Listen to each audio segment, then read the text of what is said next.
GeM TV ஆன்மீக அன்பர்களுக்கு வணக்கம். மீண்டும் உங்களை சந்திப்பதில் மிக்க மகிழ்ச்சி அடைகின்றோம்.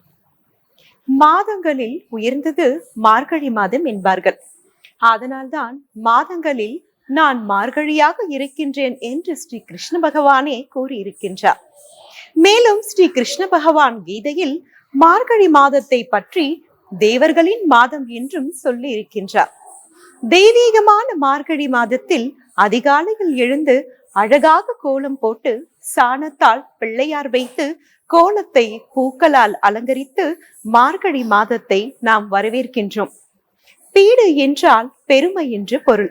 ஆனால் நாளடைவில் இந்த பீடு என்ற வார்த்தை மருவி பீடை என்றானது. எல்லா துன்பங்களும் நீங்கி தை மாதத்தில் இருந்து புது வாழ்வு மலர வேண்டும் என பிரார்த்திக்கப்படும் மாதமும் இந்த மார்கழி மாதம்தான்.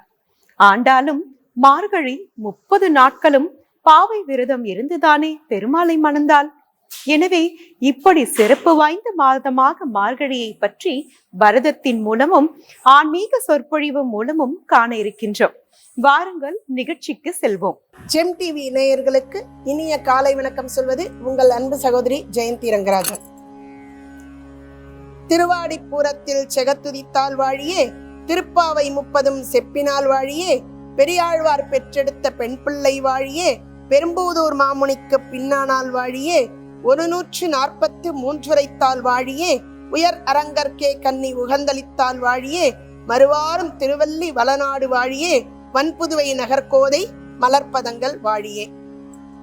ஸ்ரீயப்பதியான சர்வேஸ்வரன் உலக மக்கள் உஜ்ஜீவிக்கும் பொருட்டு தான் பற்பல அவதாரங்கள் எடுத்து திருப்தி ஏற்படாது போக தனது ஆயுதங்களை ஆழ்வார்களாக பிறப்பிக்க செய்தார்.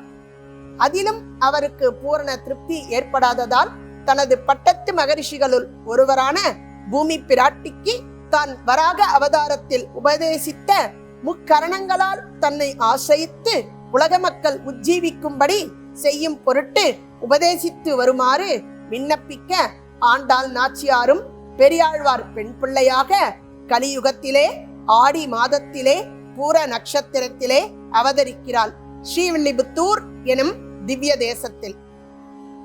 அவள் கண்ணனையே களிமணம் புரிய வேண்டும் என்ற ஆவலினால் திருப்பாவை 30 பாசுரங்களை இயற்றுகிறார்.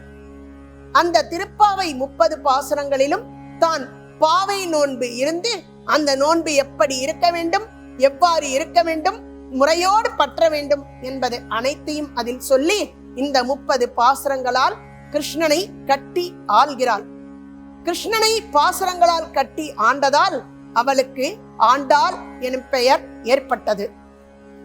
29 பாசுரங்களை இடைச்சி பாவனையில் முடை நாற்றத்தோடு அறுதியிட்டு பாடினாள். முதல் 5 பாசுரங்களை அவதாரிகையாக பாடுகிறாள். அடுத்த 10 பாசுரத்தில் தனது தோழியர்களான 10 பெண் பிள்ளைகளை எழுப்புகிறாள். நந்தகோபரின் இல்லத்து வாசலுக்கு சென்று வாயில் காப்போனை எழுப்பி, தோரண வாயில் காப்போன் கொடி தோன்றும் தோரண வாயில் காப்போனை எழுப்பி, நந்தகோபனை எழுப்பி, யசோதையை எழுப்பி, பலராமனையும் எழுப்பி, அதன் பின் நப்பிண்ணை பிராட்டியை எழுப்பி, இதோ கிருஷ்ணனையும் எழுப்பிவிட்டாள்.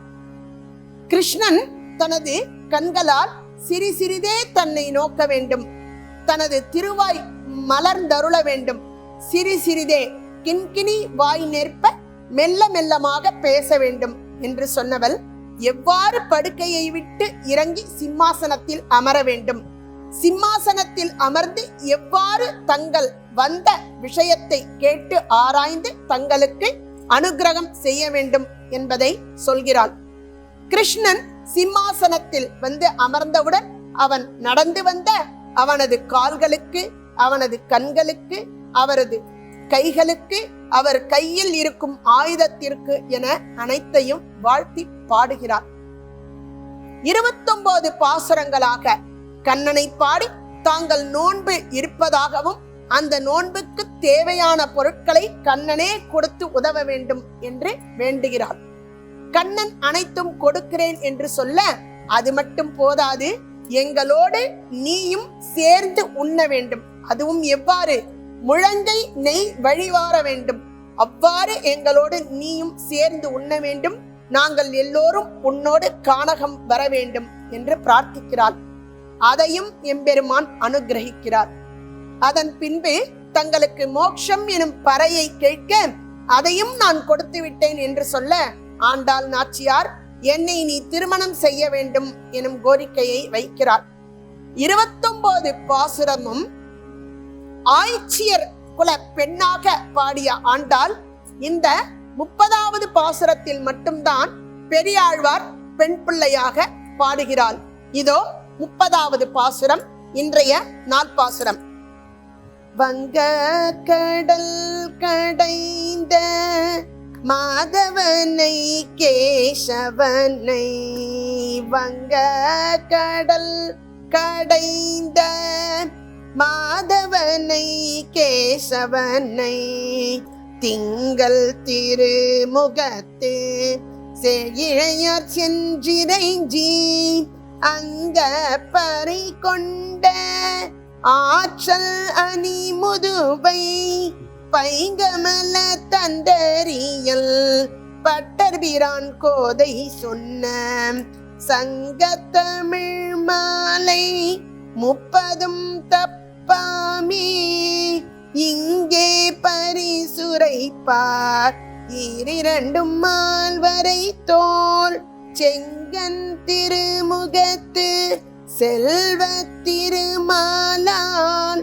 எங்கும் திருவருள் பெற்று இன்புருவரெம்பாவாய். இந்த இடத்துல எம்பெருமானின் கூர்மாவதாரத்தின் அழகினை இந்த பாசுரத்தில் வர்ணிக்கிறாள் ஆண்டாள்.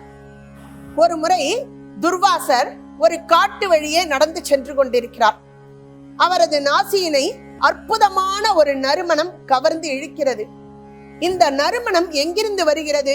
இது மிகவும் அழகாக இருக்கிறதே, இதுவரை நாம் நுகராத நறுமணமாக இது இருக்கிறதே என்று அந்த நறுமணம் வந்த திக்கை நோக்கி துர்வாசர் நகர்ந்து செல்கிறார்.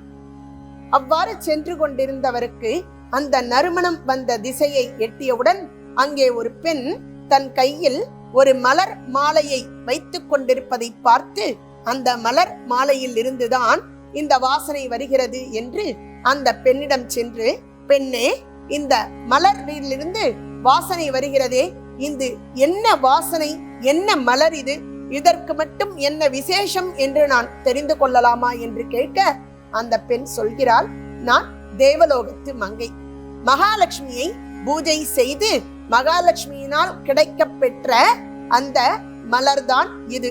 இது அந்த அருட்பிரசாதம். சந்தன காந்தி என்பது இந்த மலரின் பெயர் என்று சொல்ல துர்வாசர் அந்த பெண்ணிடம் யாச்சகம் கேட்கிறார். எனக்கு மகாலட்சுமியின் அருள் பிரசாதமான இந்த மலரை வழங்க முடியுமா என்று. அந்த பெண்ணும், இவரோ ரிஷி, இவர் எதற்கு இதை கேட்கிறார்? சரி, மகாலட்சுமியின் அருள் பிரசாதம் கேட்டுவிட்டார், அவருக்கு நாம் மறுத்தோம் என்றால் கோபம் வந்துவிடும், சரி அவருக்கு கொடுப்போம் என்று கொடுக்க அந்த மலரை வாங்கி தன் சிரசிற்கு மேல் வைத்துக் கொண்டு ஆனந்த தாண்டவம் ஆடுகிறார் துர்வாச முனிவர். மகாலட்சுமியின் அருட்பிரசாதம் எனக்கு கிடைத்து விட்டது, எனக்கு கிடைத்து விட்டது என்று குத்தாட்டம் போடுகிறார். சந்தோஷ மிகுதியில் குதித்தே ஆனந்த தாண்டவம் ஆடுகிறார்.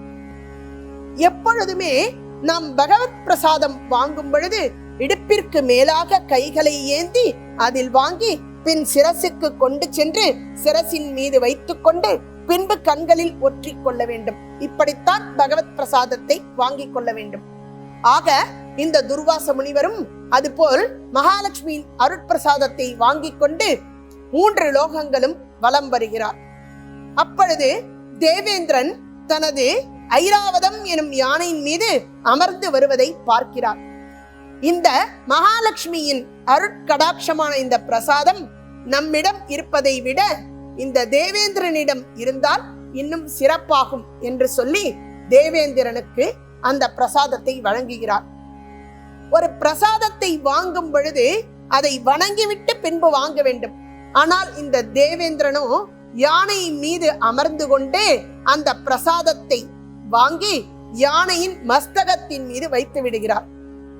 வைத்துவிட்டு துர்வாச முனிவருடன் ஏதேதோ பேசிக் கொண்டிருக்கிறார். நாம் நம்மை எதிர்நோக்கி வரக்கூடிய யாராக இருந்தாலும் அவரிடம் அவர்களை நலம் விசாரிப்போம் அல்லவா? ஆனால் இங்கோ அதை விடுத்து துர்வாச முனிவர் கொடுத்த அந்த மலரை யானையின் மீது வைத்துவிட்டு இவர் பாட்டுக்கு பேசிக் கொண்டிருக்க, அந்த யானையோ மஸ்தகத்தின் மீது ஏதோ ஒரு பொருள் இருப்பது போல் இருக்க, அந்த மாலையும் குத்துவது போல் உணர பொதுவாகவே யானை ஆடிக்கொண்டே இருக்கும். இப்பொழுதும் அந்த யானை அசைய, அந்த மகாலட்சுமியின் அருள் பிரசாதமானது கீழே விழ, யானை தனது காலால் போட்டு மிதிக்க துர்வாசருக்கு கோபம் வந்து விடுகிறது. உனக்கு செருக்கு அதிகம் இருப்பதால் தான் இந்த மகாலட்சுமியின் அருமை உனக்கு தெரியவில்லை, இந்த அருட்பிரசாதத்தின் அருமை உனக்கு தெரியவில்லை, உன்னிடம் இருக்கக்கூடிய செல்வங்கள் அனைத்தும் அழிந்து போக வேண்டியது என்று சாபம் கொடுத்து விடுகிறார்.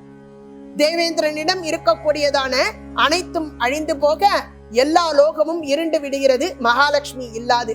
அப்பொழுது பார்க்கடலுக்கு ஓடி சென்று ஸ்ரீமன் நாராயணனிடம் முறையிட, ஸ்ரீமன் நாராயணனுமே நீ பண்ண தவறினால் நானும் இருட்டினில் இருக்கின்றேன், மகாலட்சுமி இதோ பார்க்கடலுக்கு அடியில் கிடக்கிறாள், அவளை மீட்டெடுக்க வேண்டும் என்றால் பார்க்கடலை நாம் கடைய வேண்டும் என்று சொல்கிறார்.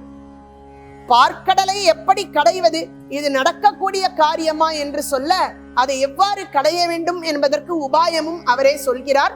மேருமலையை கொண்டு வந்து அதில் போட்டு வாசுகியை நானாக்கி கடைய வேண்டும் என்று சொல்கிறார்.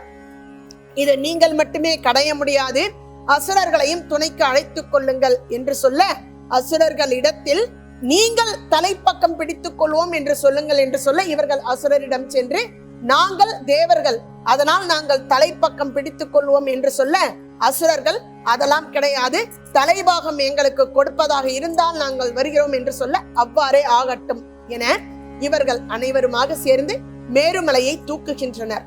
மேருமலையை தூக்கும் பொழுது தூக்க முடியாது விட, அதன் கீழ் பாதி பேர் விழுந்து நசுங்கி இறந்து போக, மீண்டும் எம்பெருமானிடம் முறையிட, எம்பெருமான் அசிதி அவதாரம் எடுத்துக்கொண்டு அந்த மலையை எம்பெருமானே தூக்குகிறார். இவர்கள் தூக்குவது போல் நடிக்கின்றனர், தூக்குவது போல் பாவ்லா செய்கின்றனர். ஆனால் உண்மையிலே தூக்குவது பெருமாள் தான். இவர்களுக்குள் தாங்கள் தான் தூக்குகிறோம் எனும் நினைப்பு.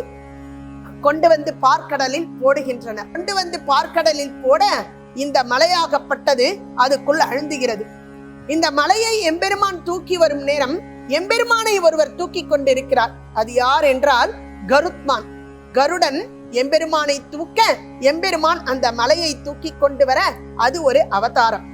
இந்த பார்க்கடலை களையும் பொழுது இந்த பார்க்கடலாகப்பட்டது அந்த பால் சேரில் மாட்டிக்கொண்டு சிக்கி நிற்க, தானே கீழே கூர்மமாக ஒரு அவதாரம் எடுத்துக்கொள்கிறார். அப்பொழுது களையும் பொழுது இந்த மலை எகிற மேலே ஒரு அசித்தி அவதாரம் எடுத்து அந்த மலையை அழுத்துகிறார். மலையை தூக்குவதற்கு ஒரு அசித்தி அவதாரம், இந்த மலை கீழே அமிழாது இருக்க கீழே கூர்ம அவதாரம். ஆமையின் ஓடு கனமாக இருக்கும், அது எந்த கணத்தையும் தாங்கும் என்பதால் கூர்மமாக அவதாரம் எடுக்கிறார். மேலே அழுந்துவதற்கு ஒரு அசித்தி அவதாரம். இந்த பார்க்கடலை கடைய பார்க்க இவர்களால் முடியாது போக, தான் இன்னும் பல அசித்தி அவதாரம் எடுத்து அசுரர்கள் பக்கம் 5000 கை, தேவர்கள் பக்கம் 5000 கை என தானே அந்த பார்க்கடலையும் இவ்வாறாக கடைகிறார். அவர் கடையும் காலத்தில் இந்த வாசுகியின் தோல் அந்த மலையில் உராசி உராசி வலி தாங்க முடியாமல் அது குய்யோ முறையோ என்று கத்த, அதன் வாயிலிருந்து வரக்கூடியதான அந்த விஷமாகப்பட்டது அங்கிருக்கும் மரங்களை சுற்றி பட்டி காட்டு தீயாக பற்றி எரிகிறது. அதிலிருந்து செல்லும் புகையாகப்பட்டது மேலே படர்ந்து மழையாக வர்ஷிக்க, அதில் இவர் அந்த பார்க்கடலை கடைகின்றனர்.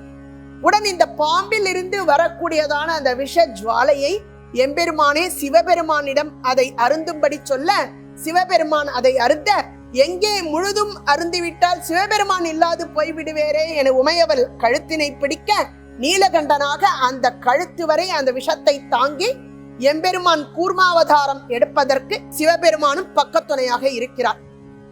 ஆக அந்த கூர்மாவதார நேரத்தில் எம்பெருமானுடைய சுருள் சுருளான கேசம், அவர் காதில் இருக்கக்கூடியதான அந்த மகர குண்டலம் எதிரொலிக்க, அந்த ஜொலி ஜொலிப்பில் இந்த நீர் திவளையாகப்பட்டது பெருமாளின் திருமுக மண்டலத்தில் தெரித்து அங்கிருந்து முதலில் ஒன்றொன்றாக கிளம்பி வருகிறது. சந்திரன் வருகிறார், ஐராவதம் எனும் யானை இந்திரன் ஏற்றுக்கொள்கிறார். கற்பக விருட்சம் வருகிறது. காமதேனு ரிஷிகளுக்கு கொடுக்கிறார்.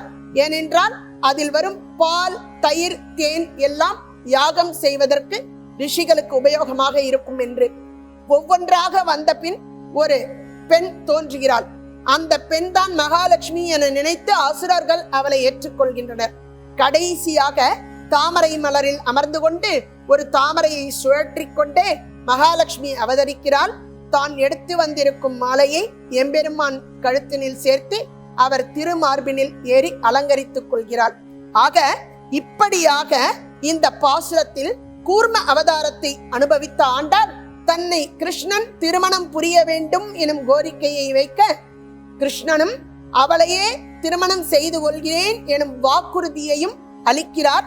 இந்த பாசுரத்தில் பெரியாழ்வார் பெண் பிள்ளையாக ஆண்டாள் பாடி நோன்பு நூற்று கண்ணனையே களிமணமும் புரிகிறார். ஜெம் டிவி நேயர்களே, திருப்பாவை 30 நாளும் ஆன்மீக சொற்பொழிவோடு தினம் ஒரு பாசுரமாக நீங்கள் அனுபவித்திருப்பீர்கள். இன்னும் பற்பல விஷயங்களை அறிந்து கொள்ள ஜெம் டிவியோடு இணைந்திருங்கள். கவிதார்க்கிக சிம்மாய கல்யாண குணசாலினே ஸ்ரீமதே வெங்கடேசாய வேதாந்த குரவே நமஹ.